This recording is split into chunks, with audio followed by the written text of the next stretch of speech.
thanks you guys for all coming out. This is a big group here tonight.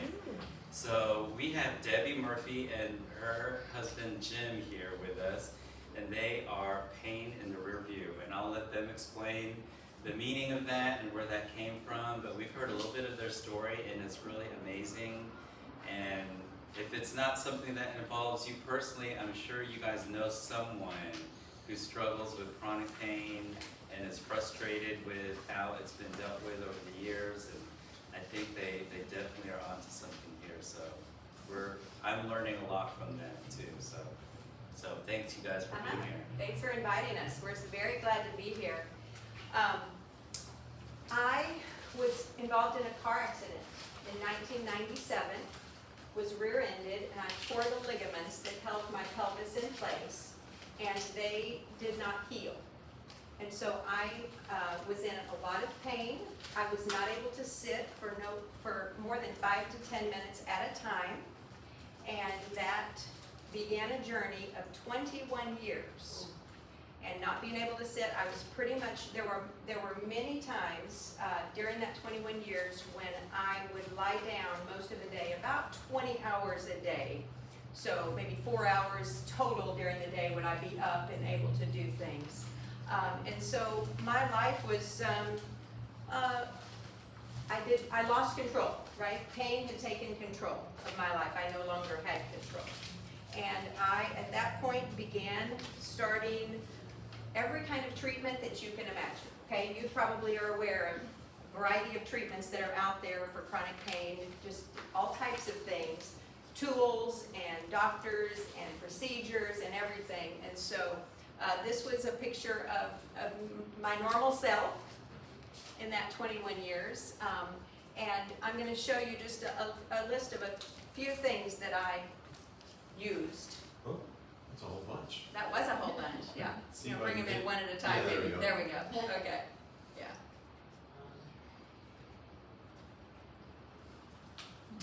So after 12 years, I was here in College Station at that point, and I had surgery finally to have my SI joint fused.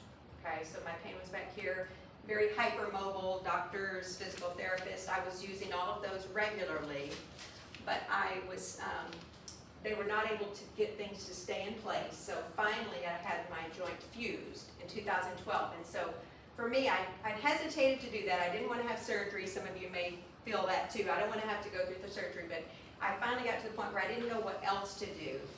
Had surgery, thought that was the silver bullet that was going to fix everything. And would you know that my pain got worse after that? So at that point, I ended up on opioids, okay? Didn't know what else to do. These are prescription opioids. Prescription opioids. That's right. He always says, make sure you say prescription opioids. So my doctor said, we don't know what else to do for you. Let's put you on a little of this. Well, what happens with opioids is your body gets used to a certain amount and it stops working. So you have to increase and increase. So I was on 72 micrograms of fentanyl when I finally understood what was going on in my mind and body and was able to transform myself. Okay, but I was on high doses of opioids at that time. I had been going to physical therapy here in town with Dr. Leon Bradway at Sports Back and Pain Management Clinic, just around the corner here. He had been seeing me, helping me get from a wheelchair after surgery up to walking again, and just had helped me for a long time. But I was still, he knew I was on opioids and just things were not getting better for me. And he finally said, do you know how pain works? And I said, yes, it hurts. What do you mean, you know? And he said, no, do you know how pain and your brain work together? How pain is created in your brain? And I said, no, I really don't. I read a lot about my situation as far as, the structural thing, but not how pain works. And so he started giving me some books to read, okay, pain education. And I started reading these, and the ones I read were, okay, I understand what it's saying, but I don't know what to do about it. How does it apply to me? So I went and found some more books that said, okay, this is some strategies that you can use knowing what you know. And so for the first time, in 21 years, I began getting better, and better, and better. I began to be able to sit longer than 10 minutes at a time. I was able to have my life back. This was so transformative for me that sorry about that. This was so transformative for me that I thought, I don't want other people to have to go through 20 plus years of pain before they find out this crucial information. And so I became a certified chronic pain management coach. I then started a business. My husband came up with this wonderfully creative name of Pain in the Rear View. Welcome. We're glad you're all here, by the way. You want to handle those first while they're Yeah. getting settled? Yeah, welcome, come on in. So for y'all who are just now arriving, I was just telling that I was basically almost an invalid for 21 years with chronic pain on high doses of opioids until I finally learned about how pain works in our brain and body, and I was able to transform my life. And it was so transformative that I wanted to help other people, became a certified pain management coach, and started Pain in the Rear View. So I help coach people through a lot of these strategies, help them learn the information, and also offer support groups. So I have an online support group. I'm also interested in starting an in-person support group. So far, most of the people have been interested in a Zoom support group, but I am interested in starting an in-person. So if you are interested in that, please let me know after we visit today. So, okay. So first of all, what is pain? Okay, it hurts, right? Yes. But pain is actually useful for us, isn't it? It's an alarm system that tells us that there's an injury, a potential injury, that something's possibly wrong, okay? And we all experience pain, but some people's pain becomes chronic, okay? So what we describe with pain, chronic pain, is it's pain that's lasted for 3 to 6 months or longer, okay? So at that point, usually a lot of healing has happened, but then pain continues on past that point. And so we call that chronic pain. The opposite then is, of course, acute pain, which is not cute, right? Mm-hmm. But it's you break your leg, or you have a cut, you're going through surgery, that kind of thing, you're healing from surgery. But they say that most healing from those type of things has healed in 3 to 6 months, okay? Another thing I didn't mention is that with chronic pain, you can also have chronic pain because of a disease, arthritis, okay? So some of us have arthritis, so we know that chronic pain can also continue because of that. So what I discovered was that pain education is essential. It was so important in my journey. It was only after I started understanding how pain works that I was able to make the changes that I did. So when we understand how pain works in our bodies and how certain factors can change it, it relieves some of our fear and anxiety. Because like, oh, okay, I understand what's going on, and I understand that there are some strategies that I have at my disposal to fix it. And so I did hand out the bibliography, kind of a reading list, and resources of some great places online and books that really help if you want to understand more about pain. So the main point that we need to get across with pain in the body is that we think pain is only in our body and should only be treated with physical solutions. Okay, so that's the natural cause and effect, right? I have come on in, welcome. I have a pain in my shoulder. I need to put things on my shoulder. I need to take care of the shoulder. Okay, that's the natural thought that we have. We think pain is only in our body and treated only with physical solutions. But research, the science of pain, tells us that pain is not a result of just physical factors. Okay? One of the ways we learned this is phantom pain. Okay? If pain is only physical, no pain, no leg should mean no pain, right? Yeah, but that's not the way it is, right? So pain is more complex than we thought. Okay, so kind of in layman terms, I'll kind of explain my understanding, probably not to the doctor level, but it helps me to understand it, that we think that there's a signal that goes up to the brain, says to the brain, okay, I have this amount of damage, you need to send a signal that tells me how bad it is, okay? So that's the way we think it works, but it actually isn't.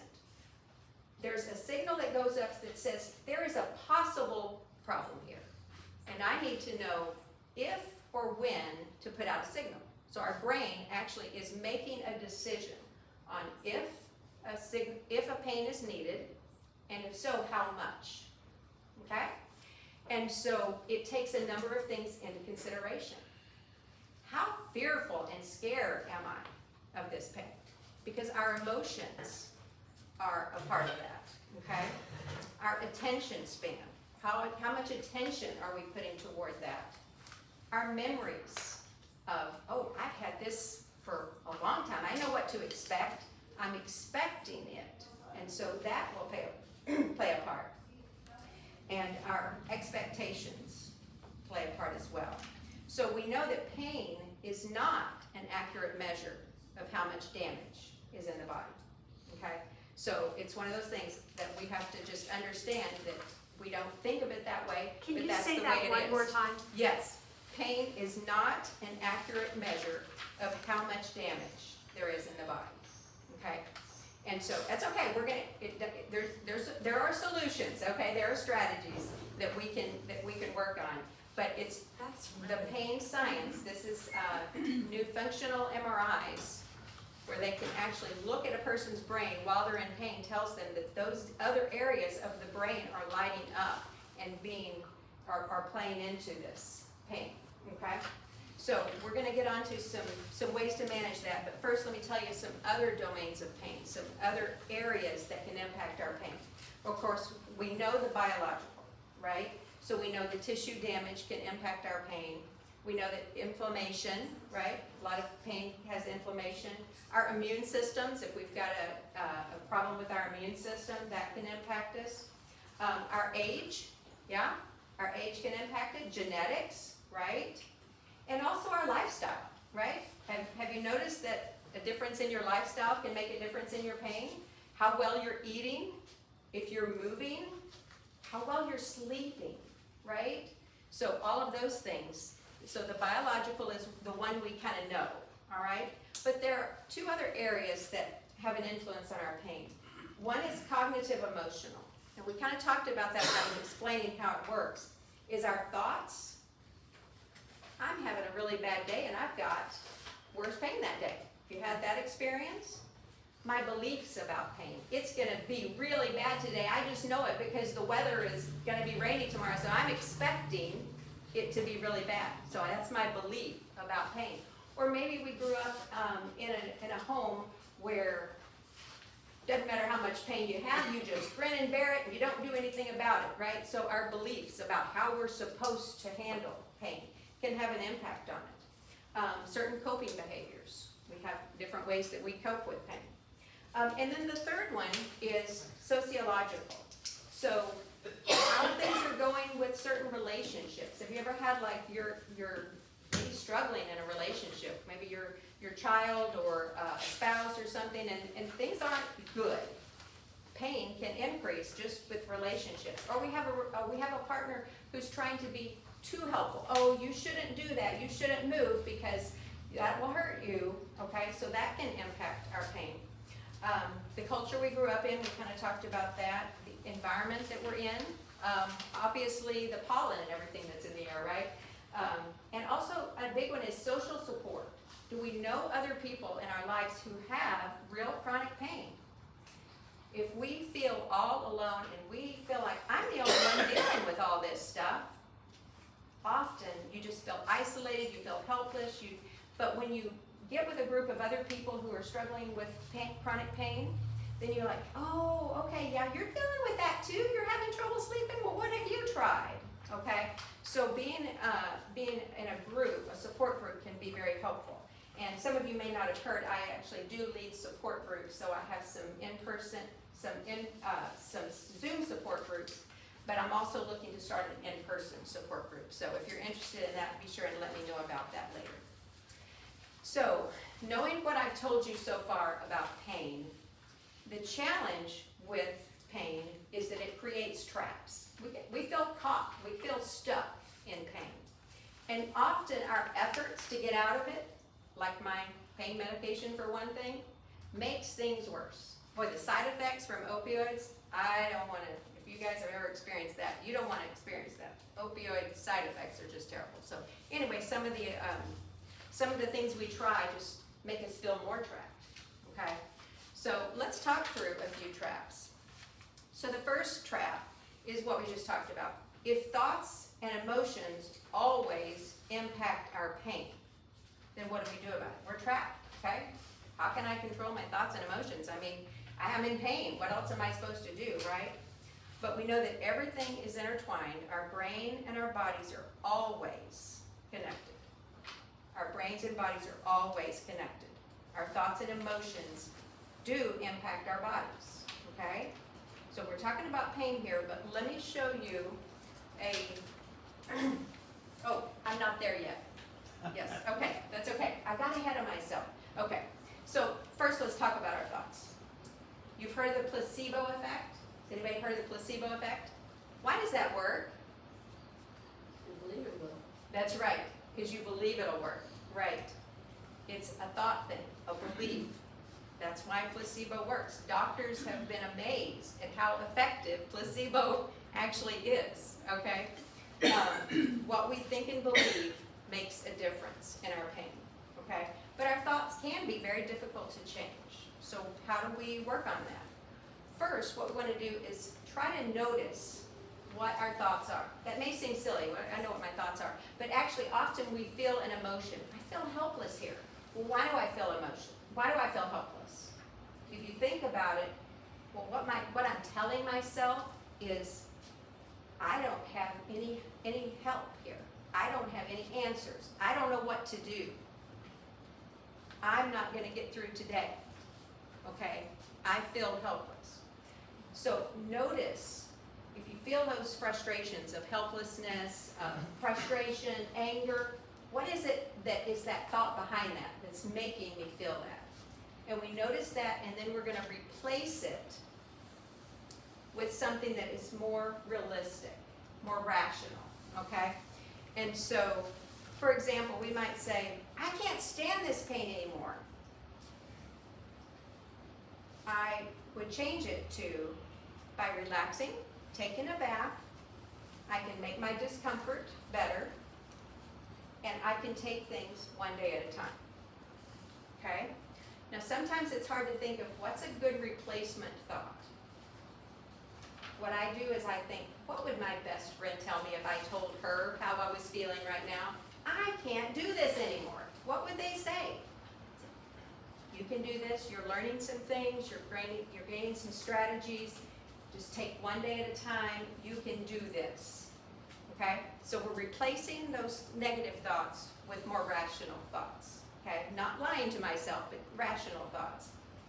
And then next we're gonna rewire our brains. You may have heard of this in the more recent time, and now that we know more about the brain, talk about neural pathways. So what happens is when we have a negative thought going, you may not notice it, but that negative thought just kind of keeps repeating itself throughout the day, and then the next day, and then the next day. And that's kind of our first go-to thought that happens. We just think, I can't do this anymore. I have so many friends who just say, I can't do this anymore. I don't know. What am I going to do? I just can't do this anymore. So how do we replace that? What we do is we've built a rut of those, okay? So our brain just goes straight to, I can't do this anymore. So we have to dig a new trench, okay? So we're going to take our new statements that we've thought of, okay? This is what I'm going to replace that with. And we're going to put that everywhere. We're going to put it on our refrigerator. We're going to put it on our bathroom mirror. We're going to put it in our car. We're going to put it on a flashcard and just repeat it over and over. Remind myself, I have control here. do this. I can do this. I've got tools and I'm learning new things and I can do this. And so that will eventually create, the more we do it, the reason that I say about putting it all there is you're repeating that so many times, you're digging that new trench, you're making new ruts. So your brain will be more likely to go there instead of to the negative, I can't do this, okay? So as I mentioned a while ago, emotions affect our bodies, and so sometimes we don't realize how much our emotions affect our bodies. So take a look at this list and see if you recognize any of these things that you have noticed are ways that your body is affected by your emotions. Bouncing legs, biting nails, rapid breathing, headaches, sweating, irritability, fatigue, stuttering, muscle tension, rapid heartbeat, butterflies in the stomach, nausea, diarrhea, blushing, difficulty sleeping, hives, sweaty palms, trembling, mouth sores, crying, hair turning gray. Love that one. Weight changes, grinding teeth, pain. Wow. Okay? So did you notice a few of those that you're like, oh, yeah, okay. There's a few of those that I've noticed. My emotions do affect my body, right? But when we come to pain and we tell ourselves, my emotions have an impact on my pain, or my pain has an impact on my emotions either direction, we say, no. You're saying it's all in my head. That's what we say, right? You're saying it's all in my head. You're saying I'm making this by acting this way or feeling this way. But we look at all these different ways that emotions do affect our bodies, and our emotions do have an impact on our pain. So, what are some common emotions? I know them all, but some common ones would be fear, anger, guilt, anxiety, helplessness, grief. Why grief? The old is gone. Yeah. What I don't have my old life anymore. The life that I wanted for as I'm aging. I don't have, there's a lot of things that I have lost because of pain. Yeah, that's right. Other emotions that you guys have experienced? Because I certainly didn't put them all up there. Fear. What's that? Fear. The first Fear. Oh, fear, did you say? Yes, Yes, fear is actually, with the people I work with, fear is number one. Fear of the pain. I mean, that's kind of, it's its purpose, right? It's supposed to make you fear the pain so that you'll do something about it. Yeah, so we work with how can we manage that fear? That's just a natural thing. Yes? This might be synonymous virtually with helplessness, but Uh-huh. despair or hopelessness. Oh, yes, yes, thank you. Absolutely. Despair, hopelessness, depression. Yeah, I mean, they're all in the same ballpark. They sure are. Yeah, you're right. Absolutely. Yeah. And some of you may have gotten there. I definitely did. Yeah, definitely. Thank you for that. Appreciate that. So how do we find healthy ways to express emotions? So first let me ask you a question. What would happen if a tea kettle didn't have a vent to release the steam? Wouldn't be a good picture, would it? Yeah. And yet we often keep all that inside, right? Keep all those emotions inside, and they impact our body, they impact our pain. So I don't have time today to go into all the different ways that we can express emotions, but first we need to recognize, what am I feeling? And they're natural. It's okay to say, I'm feeling some hopelessness and depression. That's okay. But find some healthy ways. Talk to someone. There are therapists out there. I talked to therapists several different times within that 21 years because I had so much emotion. Sorry, I didn't know I was going to get emotional here. Had so much emotion built up, I had to have someone to talk to about it. So talking to someone about it. You may be somebody who gets a lot out of writing and journaling. There's a lot of information out in the pain management about how helpful people who like to write or journal find just being able to write down how I'm feeling. It just kind of gets it out of here and onto here, okay? Laughter, okay? Norman Cousins is famous for saying that laughter changed his life because he was told he had a disease and told he had to go do surgery and had so much time to live, and he decided to go home and watch comic videos, old movies, old comedies, and because he ended up living longer because of that. So laughter is a great way to just kind of express some of the emotions caught up inside. Listening to music, exercise, spending time in nature. Anybody, creating art. So people are real into art, so they enjoy that. Anybody else have a favorite way that you like to express your emotions? Other than hitting things, kicking things? Taking a walk, yes, yes, that's a great one. That's one of my favorites. Yeah, thank you, Mary, appreciate that. Yeah. Okay, so can't go into all the different things about that trap, but we talked a little bit about how to manage thoughts and emotions. So let's go ahead and go to another trap. And that's called right in the chronic pain roller coaster. Okay? So what do I mean by that? So let me explain to you what I did. Okay? I had a low pain day, and so I had a little bit of housework caught up to do, right? I had quite a few things to do. Low pain, so high activity. All right? So getting everything done, all in that day, all in that one day. Okay. The next day, what happened? High pain, low activity, right? Yeah. So high pain, and I didn't get anything done. I told you I spent most of the time lying down. Well, after overdoing it like that, I would basically not get up much other than to go to the bathroom for 2 to 3 days. Okay? That's what it was like. I would overdo it that much. And then on the third day, I'd get up. Guess what I would do? I got 3 days of housework to catch up on, right? So I'm going to do it all, and that's what happens. Do you see the roller coaster I was on? Yeah. So it's a trap. It's a real trap. But then there's another way that we do, and that's the underactivity cycle. Especially if you're in a lot of pain. You give up. I can't do the housework anyway. I mean, I've learned it just causes pain. Why even bother? I'm just going to lay here and not move. Okay? So I laid down most of the time because if I got up, I hurt pretty bad. Okay? So what does that tell me? What does pain tell you? Tells you to stop. Says you stop moving. So I did. So pain causes rest, which causes stiff and weak muscles, which makes it even more painful to move, which means you move less, which means you're tired and weak. It's more painful to move, and it's a vicious cycle too, right? So that's called the underactivity cycle. So people tend to go one of those two directions with pain. So that's our trap. So what are ways that we can rescue ourselves from that? And one is time-based instead of pain-based pacing. Okay, pacing is instead of getting up and doing everything that one day, what would have been smarter for me to do?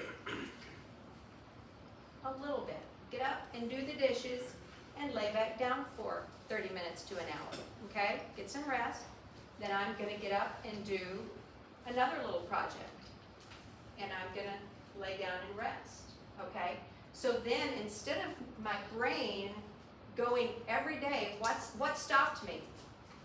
I was in so much pain I couldn't stand it anymore. That's what stopped me. But I learned through this pacing that if I do small little things, don't force yourself to get it all caught up. Do a little thing and then rest. Do another. And so your brain isn't learning that I have to have pain stop me.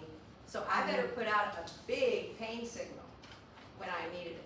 That's one of the things that kept my pain going, is I was encouraging it to have a high pain level every 3 days, right? You were training your pain.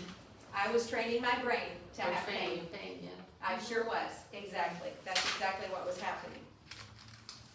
One of the things about time-based versus pain-based, time-based requires you to make priorities, set priorities. So what is most important?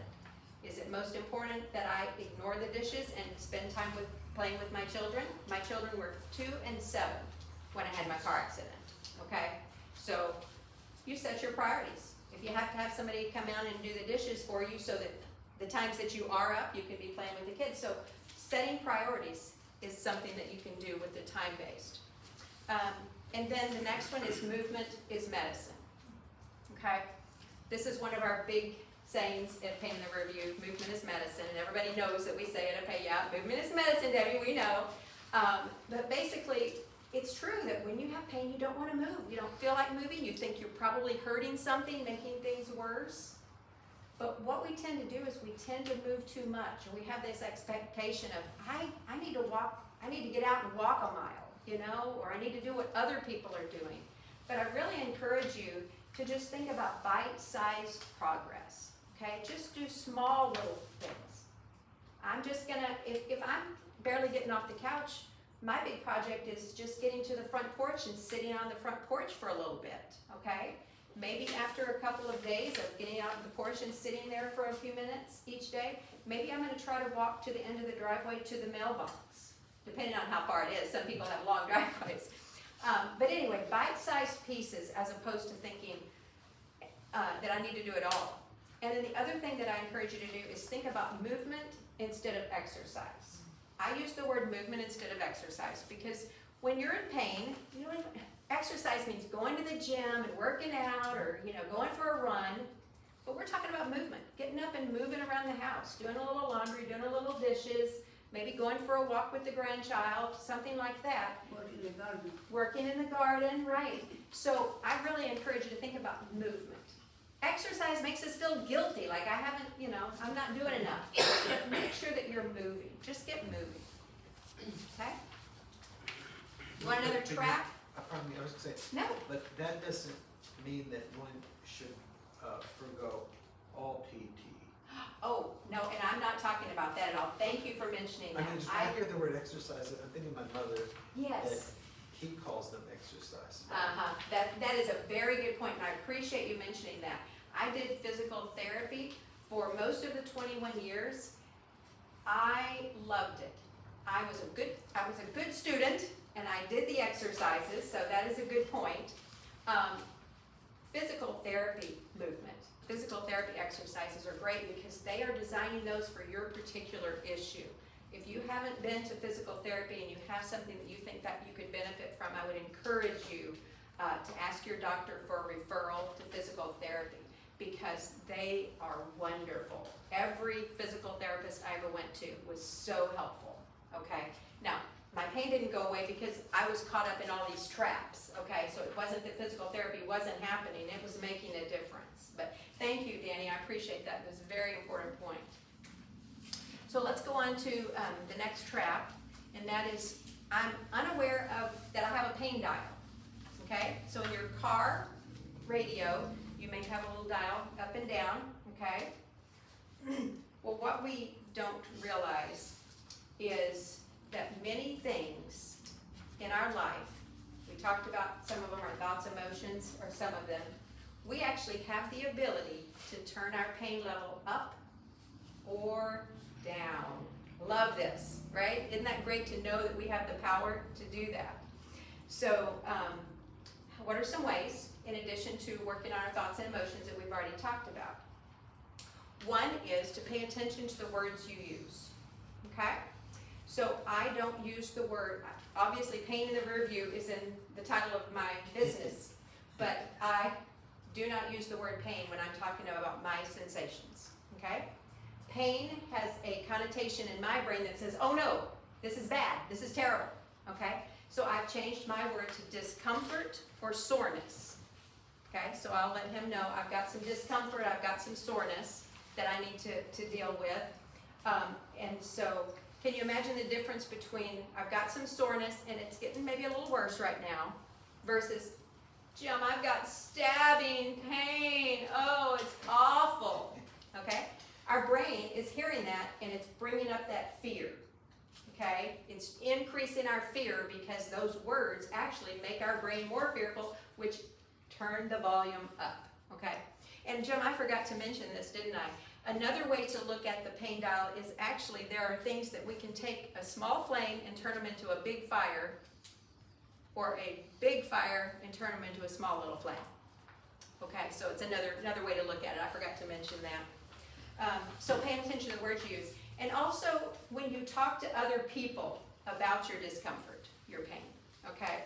So after my car accident, I was confused because I was in so much pain and people would say, "How are you doing, Debbie?"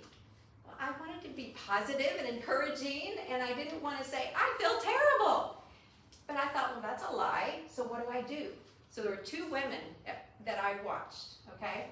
And one, I would see other people go up to her, and she would keep them for hours. It seemed like, people would avoid talking. You know this person, right? You don't really want to ask them how they're doing because you will get it all, right? And so I watched her. I was like, I don't want to be that, but I have a lot of pain, so, what do? When people ask me. And then I had this other friend, and she had terrible migraines all the time. And so I'm going to watch her. So I was getting a feel for how it worked, but finally I went up to her one day and I said, "How are you doing today?" And she said, "Debbie, my headache is really bad today, but I'm going to be fine. How are you doing?" Okay.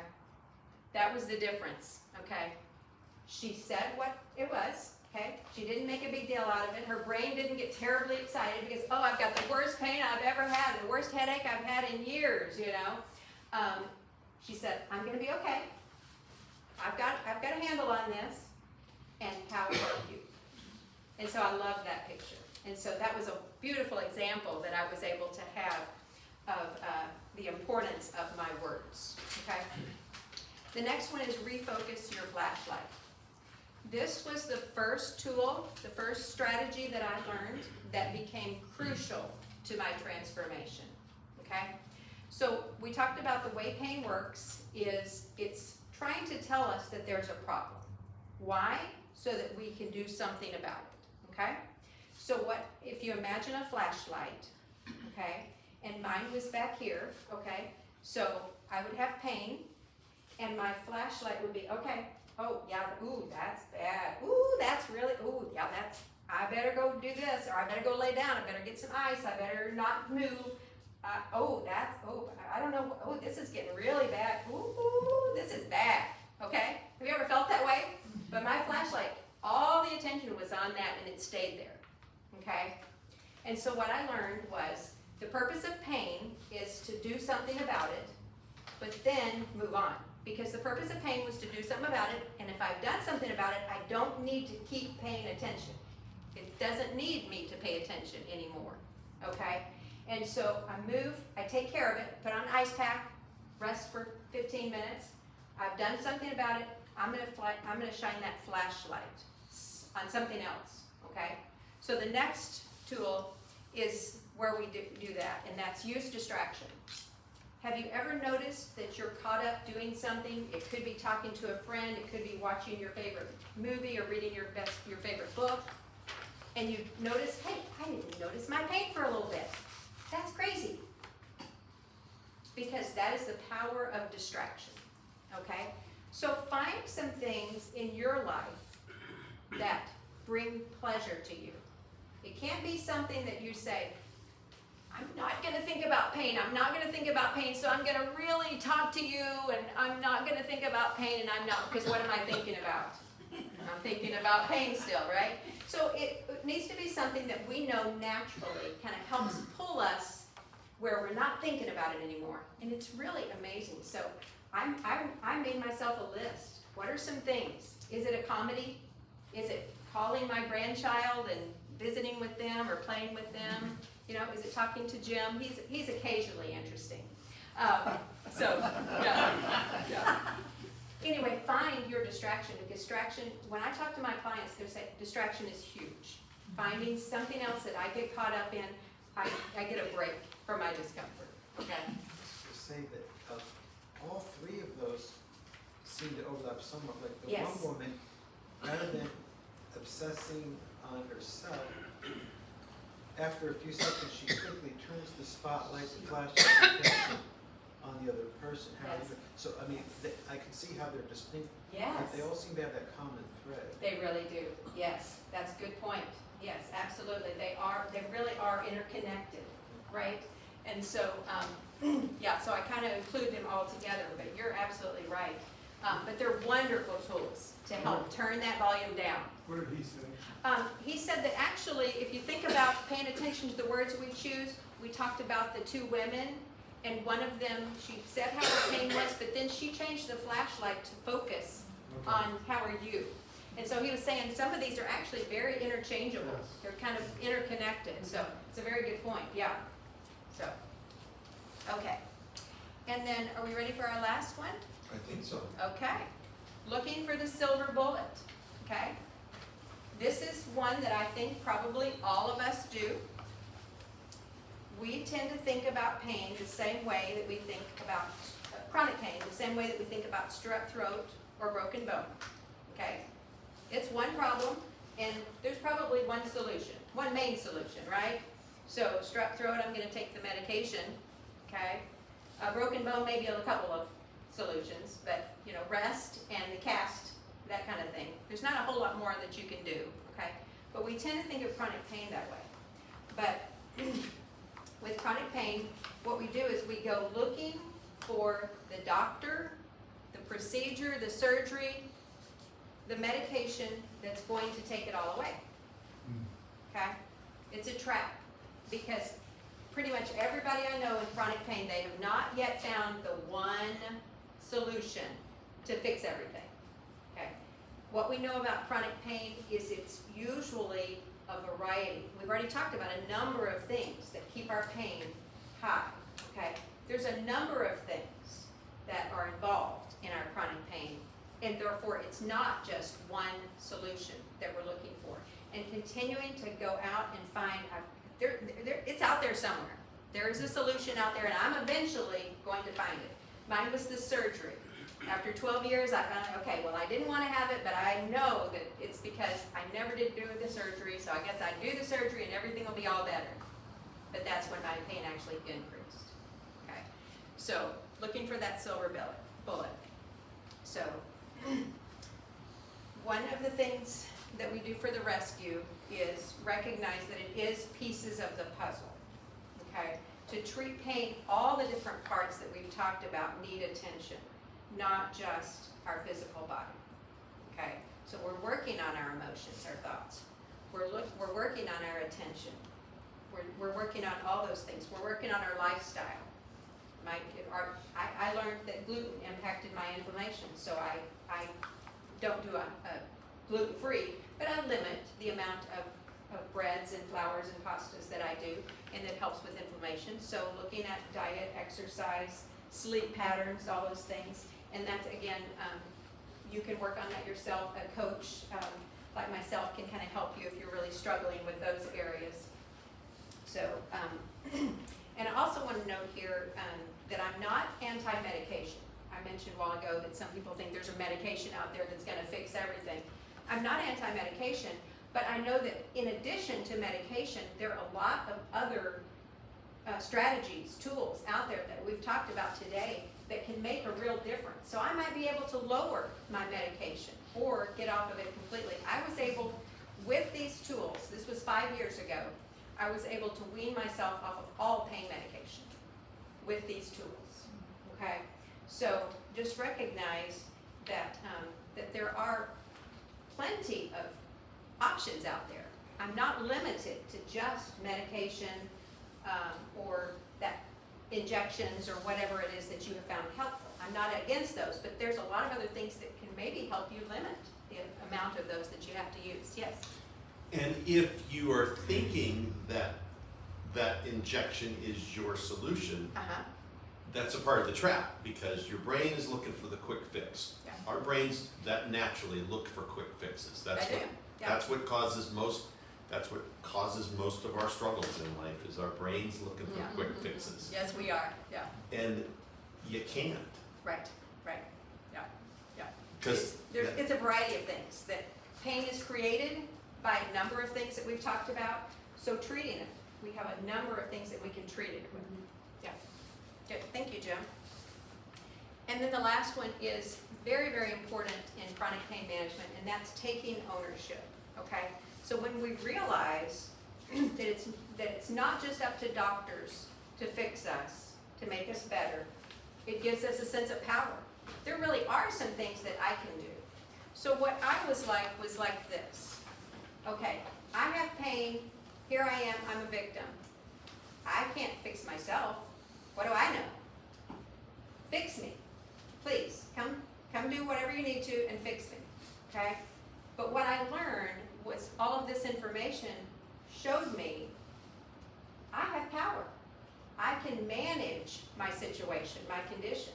I know my situation better than anybody. I can make sure that my doctors know exactly what other things I'm trying or doing. I can coordinate things. I am a self-manager. I can read some of these books, look at some of these resources, work on my sleep if I'm struggling with sleep because of pain. There's a lot of wonderful strategies that you'll find in these resources on managing pain. So becoming our own self-manager helps us to feel like, I've got more ownership of this. I've got more control over my pain than I thought I did. So it gives us a sense of power over our own healing when we become self-managers of our condition. So obviously I don't have time today to talk about all the different things that I share with people in chronic pain. But this kind of gives you a taste. I really do encourage learning what you can. That pain education is essential. It was when that physical therapist gave me the information where I started reading about pain that all of a sudden I went from being an invalid to being a chronic pain management coach, and I'm helping people get out of that trap that I was in for so many years. Okay, so I do offer a free consultation if you or someone you know would like to talk to someone about the pain that they're experiencing. On my website, you can go and sign up for a free consultation. It's a 30-minute consultation, and then decide if you want to work with me or if I can just give you all the resources that you need to go on your own. Coaching helps because some people feel like, I need a little help I'm kind of dug deep into this chronic pain, and I kind of need help getting through these strategies and learning them well. So that's the purpose of a coach there. Also, I mentioned the support groups. I do a Zoom support group, and my clients, I offer a free support group to anyone who is visiting with me at least once a month for coaching, okay? And then otherwise, my support groups are $15 a session, and I do them twice a month, okay? And I have them on Zoom, and I'm trying to start one in person. So if you're interested in talking to me about an in-person one, then I can put you on that list, and maybe I'll have enough people soon to go ahead and start that. So that was pretty much what I came to share today, but I am here to answer questions. Does anybody have some questions for me? I can't guarantee I'll have the answer, but I'll try. I have maybe a comment. When I look at all the principles you're talking about, they can apply to so many areas in life if we'll approach it that way. It is so true, yes. I did this presentation yesterday with another group, and that's what somebody said, that applies with anxiety. Right, right. Yeah. Or if you're mad at your spouse. That's right, relationships. Yeah. Yes, there's a lot of basic principles, right? But Really who knew good. they would apply to pain? Mhm. It's a very good point, yeah. See, I think he was first, and then, Well, I have a friend in Albuquerque who has the same issue that you had. He's 80 years old, but he's incapacitated because of nothing has worked. He's had back surgery and all this stuff, and nothing has worked. And sure. he's got the back pain. So you got a whole list of things here. Suggest to me one that I ought to suggest to him to start. Okay. Which one of these books or videos should I first talk to Griff about? Okay. The first thing I would find out is whether he learns better with video or reading, okay? Because there's some great books behind you, and I can share which ones of those that I find most helpful. Huh? He's better with video. Video, Yeah, he's Right. better with video. right. So, He watches TV all day, right. which, you know, he needs a different distraction. Yes, yes. So, He needs to meet Debbie Murphy. Except he lives in Albuquerque. Doesn't matter. Zoom. yeah, It's I do, Zoom. yeah, I do Zoom Oh, for that, not so- just for support groups, So but he also could for. just, He could just do a cold support. turkey. I have clients in other states and also I've had them in other countries. Well, there's a free consultation to initiate things. Oh, that's true. And you see Okay. it's on the website, yeah. It's a good thing I was next door to her. She can guide us. That's right. Debbie is so gentle, understanding, Oh, great. and I believe knows, I mean, she knows pain, right? So my first step would be to have Griff call Debbie. Yes, Yeah. okay. And he doesn't have to do Zoom, it can be a phone call. If he's, you know, some people feel uncomfortable with Zoom, Right. so even a phone call, I do some free consultations on the phone. Yeah. But yes, I found some wonderful resources that have like videos for each of these strategies. Oh, good. Okay, and so if nothing else, I could show him those. Okay, introduce him to where he could watch those for a little bit, so, yeah. The Great metaphor that I think about is, when you watch the Olympics, I'll send this to him. everybody at the Olympics, all the athletes, whether they're individual athletes or team athletes, they are top of their game. They are like world-class athletes, but they all brought their coach. That's right. Why did they bring their coach? Because the coach is there to help them perform their best. So we don't often value coaches in other areas like dealing with our health. But having somebody to talk through to, having somebody to strategize with, having somebody just to tell you what they just heard you say, so that the thoughts in your head are now coming back to you, so you're realizing, oh, wow, yeah, it is like that. Oh, wow, yeah, maybe I could try to do this. Having a coach in your lane is just profound. Even Tiger Woods in a solo sport, not a team sport, he has a caddy. Yeah, absolutely, absolutely. Not quite the same, but somewhat. Yeah, but that caddy, if he asks that caddy Yeah. anything he needs to, Yeah, a that's good right. caddy's gonna be That's right. straight and honest and It's supportive. not That's just team true. sports, yeah. Yeah, That's right. yeah, no, absolutely. The individual athletes at the Olympics have a coach, and Tiger Woods does too. That's right. A Yes. caddy. Yes. I was gonna All the pro golfers do. Yeah, absolutely. tie you off that one initial first question. Yes. It's been a few years since I read it. Kent Dunnington's, he has a book, Addiction and Virtue. And then I forgot who the author is, a very famous book, Lost Connections. I forgot the author, but they kind of say your point, that they deal with addiction and Lost Connections, he basically treats depression and anxiety and grief all in the same neighborhood. Mm-hmm. And one of the things they both say independently, with extensive footnotes and research, is, and you touched on this, okay, there is the brain or chemical, biological, there is just the raw physical, bodily, and then there's the social component. Yep. And so, I'm just, this is largely in my imagination, but I imagine if one is married to a husband of several decades who adorably looks at you when you're doing a presentation, not that I'm speaking to anyone in the room, I shouldn't be presumptuous like that, but I imagine that would help, versus if these two authors are correct, if you're isolated, and so, and I'll spare you chapter verse, but for example, the one woman with pain, who knows? I'm sorry, it wasn't pain, depression. Who knows if it was the serotonin reducing drug? No, but whenever she sees that physician, that's a living human being that she talks with, that Yes. she has attention, who listens to her for a few minutes. And so if she can't make the appointment, she feels worse, and it's not clear because it's the drug. Oh, So, right, and the reason I absolutely. say this is, Yeah. I don't know how many people are in my situation. Uh-huh. It's my 89-year-old mother, so Mm-hmm. the pain, so she's cut off from her church. She hasn't been since August 4th, 2022 because of the pain. Yes. And then her husband, my father, died last May 3rd. So her social world, so I moved, it's a long story, but was in a relatively short time cut pretty smart. So I think, Absolutely. and I've talked with her about this. Yes. I said, Mom, look,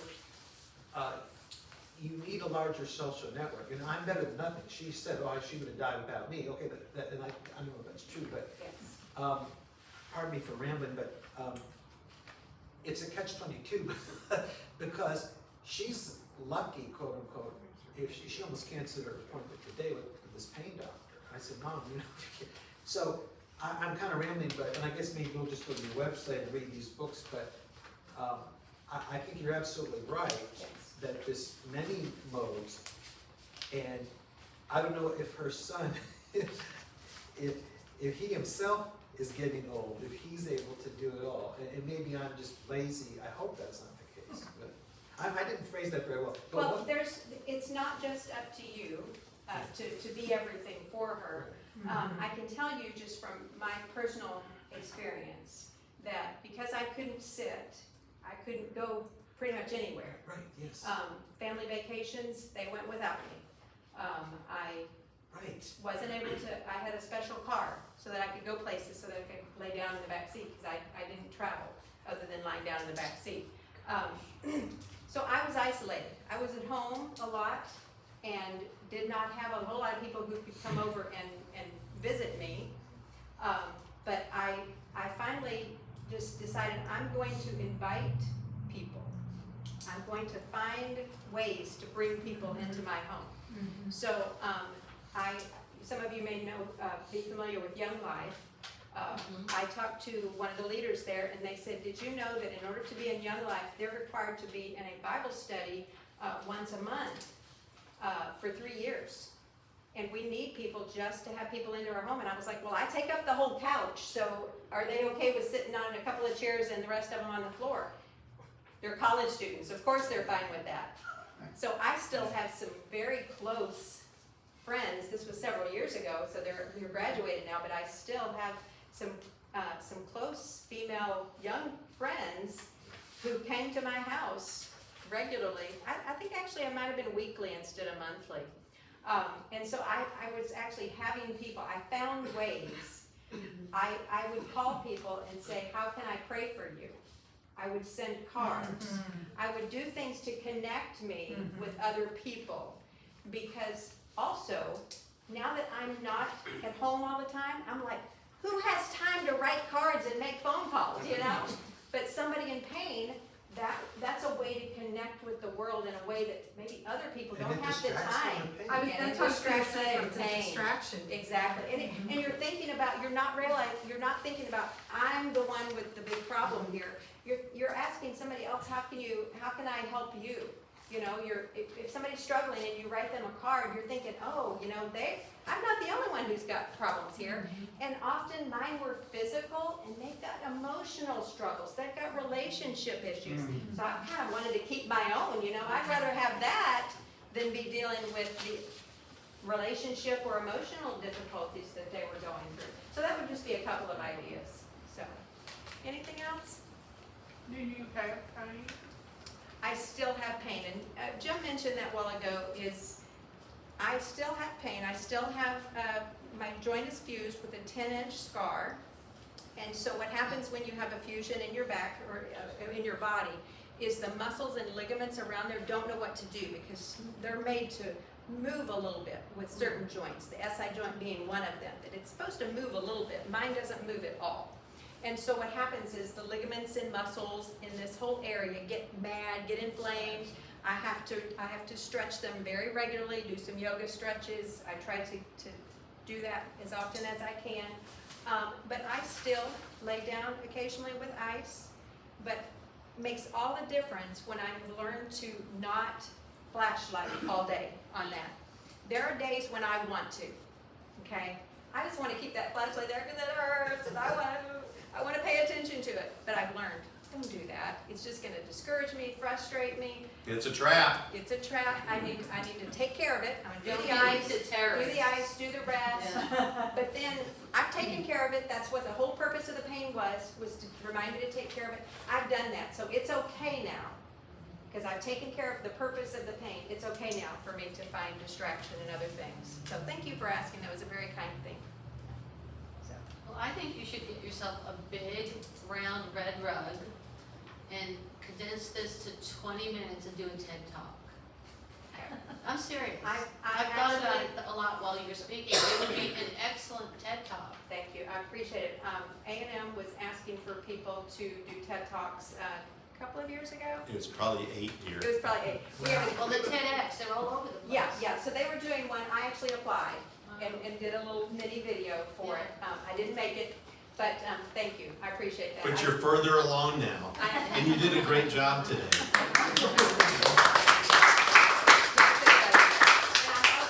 had a lot of people tell me, your life is so transformed, you really should write a book, so I've been busy and I Well, haven't gotten around to it, but I probably should write a book. But there really are some great books out there. Some of the books on the list, I've got over there on the board, if you want to kind of peruse and say, oh, this one looks interesting, or this one looks small, if you're not a big reader. There is a handbook, show them the yellow one. One thing I didn't put on our list is College Station actually occasionally, the Area Agency on Aging does a 6-week course, once a week for 6 weeks. What's it called? The area what? Area Agency on Aging. You They look- are all over the state. But we have one here in town, and I am certified to teach with them. And they do a number of classes. They do Living a Healthy Life with Chronic Pain course. It's 6 weeks. I think it's 2 hours each week, but they give you a chance to get up and walk around. You don't have to sit for the whole 2 hours. That's the LaForte book? Yes, yes. So they take the information from this, they give everybody that comes to the class a copy of one of these. They have not done one recently. They're doing some others. They also do one called Living a Healthy Life with Chronic Disease. So, maybe arthritis or a variety of other things. They do one on Living a Healthy Life with Diabetes. And they also do one called A Matter of Balance. And I teach those regularly. Those are the most popular classes that we have. So as people are aging and they feel a little bit unstable on their feet, it's not an exercise class, although we do teach some important exercises to increase strength and flexibility and help with that. But we talk about the importance of not fearing falling. We talked about how it applies to so many different things. The fear keeps us from moving when we're afraid of falling. And so we talk through, how we are more rational about that. Okay, well, let me figure out what are all the different tools that I can use. Let me make sure I use my cane. Let me make sure I, and having somebody hold my hand as if I go up the stairs or different things like that. So anyway, so those are offered through the Area Agency on Aging. And I think we've got another A Matter of Balance class next month, but I think it's probably full, but they're doing those regularly. But get in touch with them if you're interested in a Living a Healthy Life with Chronic Pain, and when they find enough interest, then they'll probably do the next class.